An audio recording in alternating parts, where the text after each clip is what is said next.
5:15 here this evening, and all that rain that was threatened all afternoon still being threatened here. There's no gloom at all if you're a Clare supporter this evening.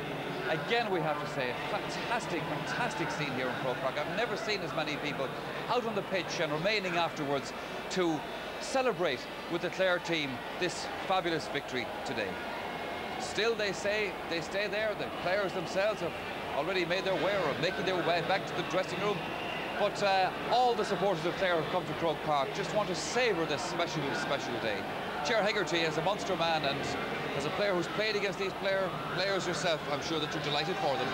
Yes, Michael, I must first and foremost warmly and sincerely congratulate Clare on this, their greatest day in the last 81 years. I mean, the scenes outside here say it all, really, don't they? It's been an emotional day, it's been a superb day. But I felt Clare would do it from the very start, and I stuck with them all the way. After beating Limerick in the Munster final, I really believed that the team that could beat Limerick in the Munster final, or any stage of championship, would go on to win the All-Ireland. Clare did it, and they went from strength to strength all the way through. Now, we must say that at half-time, or prior to half-time, we were saying that Clare looked like they were getting on top of midfield, and James was coming into more in the half-forward position. That actually didn't work at all, because in the second half, Offaly were totally on top of midfield, and James wasn't in the game of wing forward. But the general team play was actually superb right throughout, and just carried them. And really, in the last 15 minutes, DJ and myself were agreeing that Clare stepped up a gear in terms of physical fitness, and ultimately, I think that's what carried them through to the end. And yet, DJ Carey, when Offaly got that second half goal, I must say I thought myself that it was going to be their day.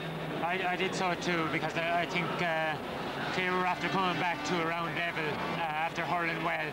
Offaly came down the field, and I think just Johnny Pilkington at the end of it was in from midfield. I'm not sure we can see it here now exactly. Johnny Pilkington came in from midfield, and I thought that was going to be a great boost for Offaly, because that's where they're able to pull away from teams. They come in and get a score like that, and they're able to tack on 2 or 3 points. But fair dues to Clare, delighted for them, and I think it's great for hurling in general that Clare have won. You know, it shows a point to everyone that they can win in All-Ireland as well. But Chair Hegarty, it's to Clare's absolute credit, and they showed this in other matches as well this year, that when they were hit by a big blow, they had the strength of character to come back again. I tell you, Michael, Clare did to Offaly today what Offaly did to Limerick in the All-Ireland final last year. In the last 10 minutes of the All-Ireland last year, you know, Offaly took over the game against Limerick. But today, Clare more or less took over the game in the last 10 minutes. That was the start of it. That was a Taff got the score, the substitute got the score. That was the start of it, really. Very similar to last year. Ball floated in, ball was brought down, and ball bounced, set up beautiful for Taff, and Taff buried it. Suddenly Clare picked up another gear from there. I think they followed that up another point or 2 or 3 minutes later, and ultimately left the end of the game for Offaly.